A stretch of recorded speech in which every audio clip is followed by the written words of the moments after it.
তোকে একটা কথা জিজ্ঞাসা করবো? তুই আমাকে চিনতে পারবি না, নীরা আমাকে খুব ভালো করে চিনে। কিছুদিনের মধ্যে বিয়ে দিয়ে দিবে, তুমি আমাকে আজকে নিয়ে চলো।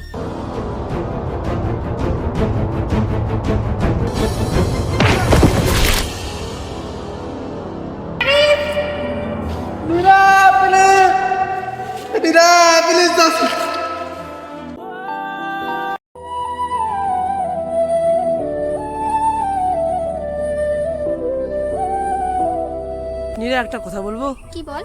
বলছি 8 বছর হয়ে গেলো, তুই কবে বিয়ে করবি? আমার আবার বিয়ে? কেন রে? আমার জীবনে হিস্ট্রি।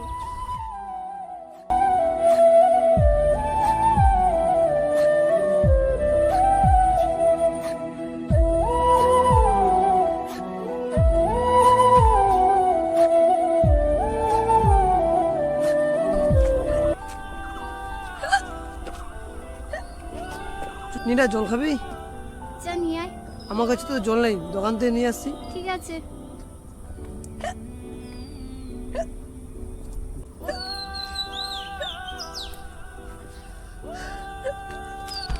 নীরা, ধর তো জলটা খেয়ে নে।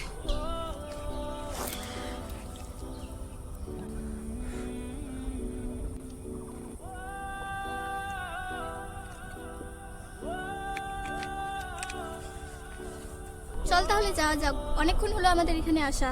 ঠিক আছে, চল তাহলে।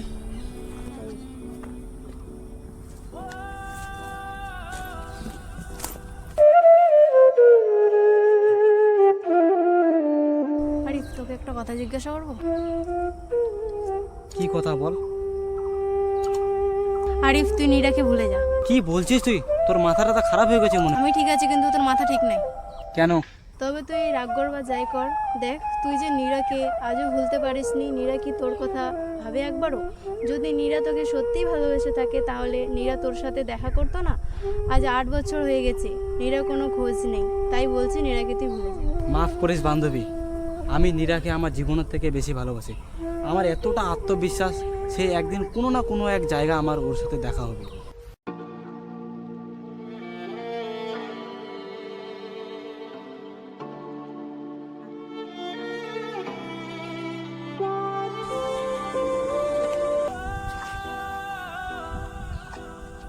নীরা, তুমি এখানে? আরিফ, তুমি এখানে? ওটা কি তোমার ওয়াইফ? ওটা কি তোমার হাজবেন্ড? নীরা, ওখানে কি করছিস? চল, বাড়ি যেতে হবে। আরিফ, কি করছিস ওখানে তুই? আয়, বাড়ি যেতে হবে।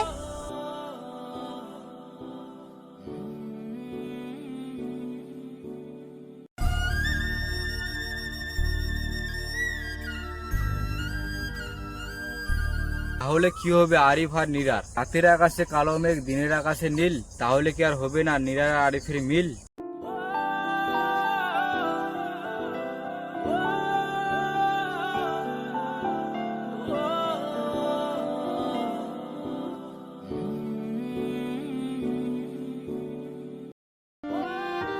ছেলেটাকে মনে হয় কোথাও দেখেছি, চেনা চেনা লাগছে। ও হ্যাঁ, একে তো রায়গঞ্জ পুলিশ ফরেস্টে দেখেছি। বন্ধু, নীরা কেমন আছে? নীরা ভালো আছে, কিন্তু আমি তোকে চিনতে পারলাম না। তুই আমাকে চিনতে পারবি না, নীরা আমাকে খুব ভালো করে চিনে। ও হতে পারে। তোমাদের বিয়ে করার কত বছর বয়স হলো? কি কথা বলছিস? ওটা তো আমার বান্ধবী হয়। তুই কি পাগল টাগল হয়েছিস? কি, নীরার এখনো বিয়ে হয়নি? না রে, আমার বান্ধবীর এখনো বিয়ে হয়নি। বন্ধু, ওকে এখন কোথায় পাওয়া যাবে? ওইদিকে একটা বোট গাছের নিচে প্রতিদিন বসে নীরা কান্না করে একটা ছেলের জন্য।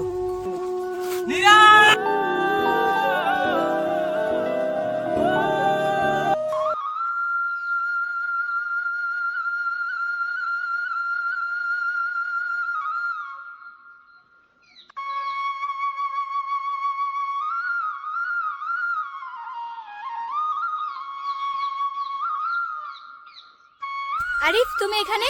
নীরা, তোমাকে আমি 1 বছর ধরে খোঁজাখুঁজি করছি, আজকে তোমার খোঁজ পেলাম আমি এখানে। আমি তো প্রত্যেকদিনই আসি এখানে, কিন্তু তুই একদিনও আসিসনি। তোর জন্য ডেলি এখানে কান্না করে এসি। আমাকে আর বেশি দিন রাখবি না, কিছুদিনের মধ্যে বিয়ে দিয়ে দিবি। তুমি আমাকে আজকে নিয়ে চলো। আমি চলে আসি, আর তোমাকে কোনো টেনশন করতে হবে না। তুমি যে করে হোক আমাকে এখান থেকে নিয়ে চলো, আমি আর বাড়িতে থাকতে চাই না। বাড়িতে আমার খুব অত্যাচার করছে, তুমি আমাকে এক্ষুনি নিয়ে চলো। তুমি আগামীকাল রেডি হয়ে চলে আসো এই জায়গায়, কাপড় টাপড় নিয়ে। তুমি বোঝার চেষ্টা করছো না কেন? আমি এখানে থাকতে চাই না, আমাকে নিয়ে চলো এক্ষুনি। নীরা তুমি একটু শান্ত হও, তুমি কেন বোঝার চেষ্টা করছো না? আগামীকাল তুমি এখানে রেডি হয়ে চলে আসবে, আমি তোমাকে নিয়ে চলে যাব। আচ্ছা তাহলে কালকে আমি ব্যাগটা নিয়ে এখানে চলে আসবো। ঠিক আছে।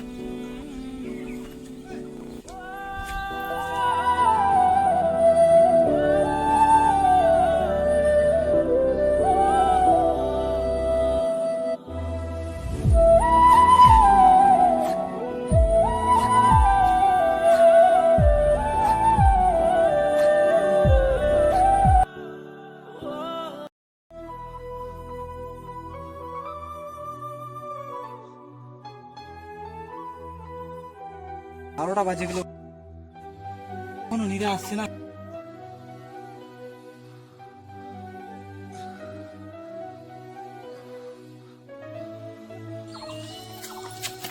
আরে বাড়িতে সবাই জেনে গেছে, এক্ষুনি চলো। কি? বাড়িতে সবাই জেনে গেছে? চলো তাহলে।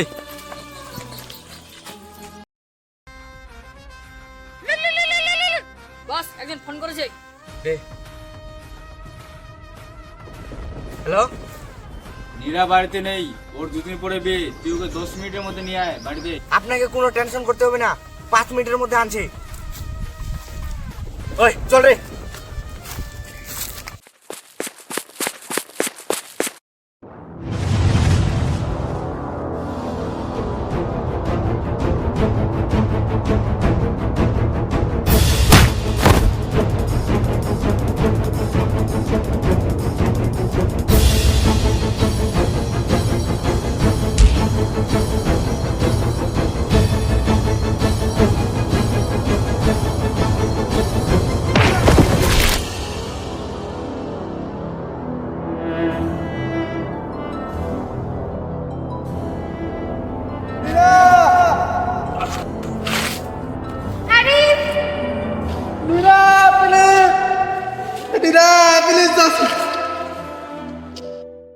আমাকে ছেড়ে দাও, আমি যাবো না।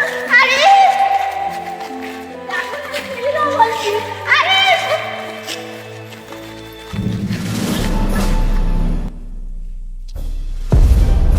আরিফ কি হলো তোর? চল ডাক্তার কাছে চল।